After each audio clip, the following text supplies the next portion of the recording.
हालांकि अभी हमारा कैमरा कोर्ट कॉम्प्लेक्स के बाहर है, तो अंदर अभी हम नहीं ले जा सकते क्योंकि कोर्ट कॉम्प्लेक्स में कैमरा अलाउड नहीं होता है। लेकिन फिर भी हम आपको जो है यहाँ से ये दिखाने की कोशिश कर रहे हैं कि किस तरीके से लोग जो है कोर्ट कॉम्प्लेक्स के अंदर घुस गए हैं। लेकिन अगर हम बात करते हैं कोर्ट रूम के अंदर की, उस दौरान जिस दौरान ये फैसला सुनाया गया, तो जैसे ही जज ने सबसे पहले जो बाकी 5 आरोपियों थे उनका फैसला सुनाया, ये बताया कि इनको दोषी करार दिया जा रहा है, इन लोगों को जो है हिरासत में लिया जाए, उनको जो है गिरफ्तार कर लिया गया तुरंत। सबसे आखिरी नंबर आया सज्जन कुमार का। सज्जन कुमार के लिए बस इतना कहा गया कि सज्जन कुमार को बरी किया जा रहा है, यानी कि सज्जन कुमार एक्विटेड। जैसे ही ये घोषणा हुई तो वहां पर जो पीड़ित परिवार का शख्स था उसने सज्जन कुमार के खिलाफ जो है पहले हल्की सी नारेबाजी की और उसके बाद सज्जन कुमार के ऊपर हमला करने की कोशिश की। जैसे ही सुरक्षा कर्मियों ने पकड़ा उसको, तो उसने जज के ऊपर भी जो है हमला करने की कोशिश की।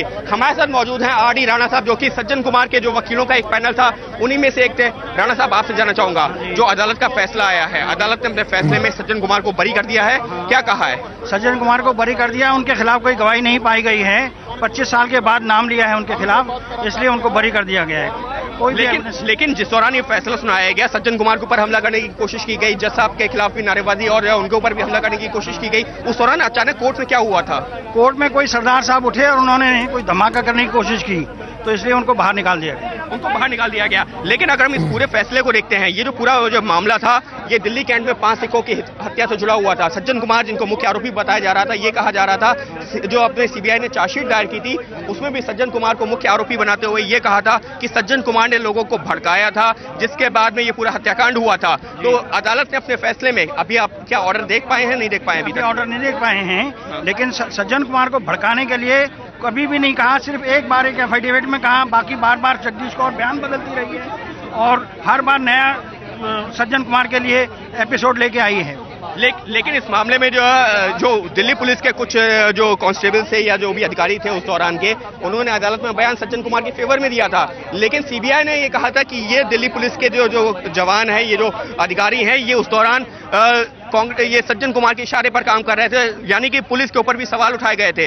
तो अदालत का ये फैसला अब तो क्योंकि आ चुका है, तो वो उसको जो है हालांकि पीड़ित पक्ष कह रहा है कि हाईकोर्ट में चुनौती देगा। लेकिन अदालत के हम उस फैसले की बात करें जिस दौरान वो करीबन जो 1 मिनट में फैसला सुनाया है, किस तरीके से फैसला सुनाया गया? अदालत ने सिर्फ यही कहा कि सज्जन कुमार के खिलाफ कोई गवाही नहीं है, इसलिए उनको बरी किया जाता है। और सज्जन कुमार को उसके बाद जो पिछले दरवाजे से निकाला गया है, जहां से जज सिक्योरिटी पर्पज से उनको निकाला गया है, क्योंकि आज भी कोर्ट में हंगामा हुआ था, उन पर अटैक करने की कोशिश की गई थी, इसलिए उनको सिक्योरिटी पर्पज से निकाला गया। जैसा कि ये आर डी राणा साहब हैं, जो कि सज्जन कुमार के जो वकीलों का एक पैनल है उसके सदस्य हैं, और इनका भी यही कहना है कि जिस तरीके से अदालत जब बैठती है तो सबसे पहले बाकी 5 आरोपियों का जिक्र करती है, उनको दोषी करार देती है, लेकिन जब सज्जन कुमार की बारी आती है तो उनको जब बरी करने का ऐलान करती है। और जैसे ही ये ऐलान होता है उसके बाद में कोर्ट रूम के अंदर ये हंगामा शुरू हो जाता है। पीड़ित परिवार का एक शख्स जो है सज्जन कुमार के ऊपर हमला करने की कोशिश करता है, और जब वो उसमें मुमकिन नहीं हो पाता है तो उसके बाद जज साहब के खिलाफ भी जो नारेबाजी करने जा रहा होता है, तब तक पुलिस वाले जो भी सुरक्षाकर्मी थे वो उसको बाहर ले जाते हैं। इसके बाद में जज साहब सीट से उठ के चले जाते हैं, लेकिन जो पीड़ित परिवार के कुछ लोग जिनका ये पूरा मामला था, जिस पर आज ये फैसला आया है, वो लोग कोर्ट रूम के अंदर मौजूद होते हैं और वो जो लगातार यही नारेबाजी करते हैं कि या तो सज्जन कुमार को फांसी दो या हमको फांसी दे दो। यानी कि उनका ये कहना था कि इस पूरी घटनाक्रम के 1984 दंगों के 29 साल बाद जो एक फैसला आ रहा है उसमें भी यही हो रहा है कि सज्जन कुमार दोषी नहीं है, जबकि उन लोगों का कहना है, इन लोगों का आरोप है पीड़ित पक्ष का कि सज्जन कुमार ने लोगों को भड़काया था। लेकिन आज अदालत के फैसले से भी फिलहाल ये साफ जरूर हो गया है कि सज्जन कुमार के ऊपर जो आरोप थे वो जो कहीं से भी साबित नहीं हो रहा है, इस वजह से उनको बरी किया गया है। लेकिन बाकी 5 लोगों को दोषी करार दिया गया। अंकित, बाकी 5 लोगों को दोषी करार दिया गया, सज्जन कुमार को बरी कर दिया गया। लेकिन आप कोर्ट रूम में मौजूद थे जब फैसला सुनाया गया। वो व्यक्ति जिसने सज्जन कुमार पर हमला किया वो कितनी दूर था सज्जन कुमार से, और इस वक्त वो व्यक्ति है कहां? जब ये फैसला सुनाया गया उस दौरान जो कोर्ट रूम पूरी तरीके से खचाखच भरा हुआ था, कुछ एक पीड़ित परिवार के लोग पहुंचे हुए थे, तो सज्जन कुमार जो आरोपियों का कटघरा होता है, जो मुलजिमों का कटघरा होता है, वहां पर खड़े थे। वो 6 आरोपी जिसमें सज्जन कुमार थे और बाकी के 5 लोग थे, वो सभी लोग उसी कटघरे के पास में थे, लेकिन सज्जन कुमार उससे बाहर खड़े हुए थे।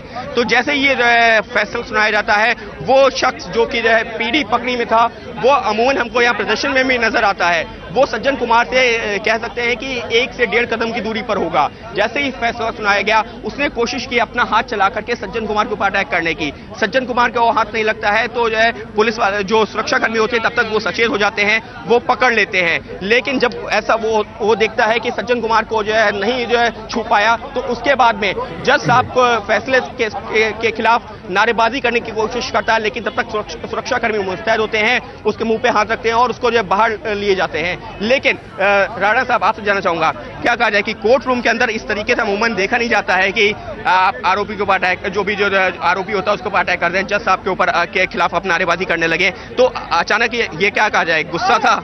ये गुस्सा व्यतीत कर रहे थे दूसरी पार्टी। ऐसा तो होता है कई बार दूसरी पार्टी के ऊपर कोर्ट में गोलियां तक चल जाती हैं, ऐसा कुछ नहीं है, होता है। नहीं, ये लेकिन कोर्ट रूम के अंदर हो रहा है, कोर्ट रूम के अंदर। तो साफ तौर पर अगर ये कोर्ट रूम के हम दृश्य की बात करते हैं तो अमूमन ऐसा नहीं देखा जाता है कि कोर्ट रूम के अंदर इस तरीके से जो है जज साहब के खिलाफ नारेबाजी होने लगे, आरोपियों के ऊपर अटैक हो जाए। ये बहुत यदा कदा ही ऐसा सुनने में आता है, लेकिन आज क्योंकि उस दौरान में कोर्ट में मौजूद था तो देख पा रहा था। और इतना ही नहीं, जिस दौरान ये फैसला सुनाया गया, फैसला सुनाने के जो है जैसे ही फैसला सुनाया गया तो उस दौरान सज्जन कुमार की आंखों में आंसू भी नजर आ रहे थे। सज्जन कुमार जब अपने वकीलों से मिले हैं, सज्जन कुमार भावुक भी हो गए थे, रो रहे थे, बहुत ज्यादा भावुक हो गए थे, रोने लग गए थे कि कितना साल उन्होंने दुख झेले हैं, सब परेशानियां झेली है उन्होंने। लेकिन यहाँ पर तो वो आरोपी थे, लेकिन उनकी आंखों में जो आंसू थे वो तो ये दर्शा रहे थे कि शायद उनको भी जो दुख था कि वो इस मामले में फंसे हुए थे।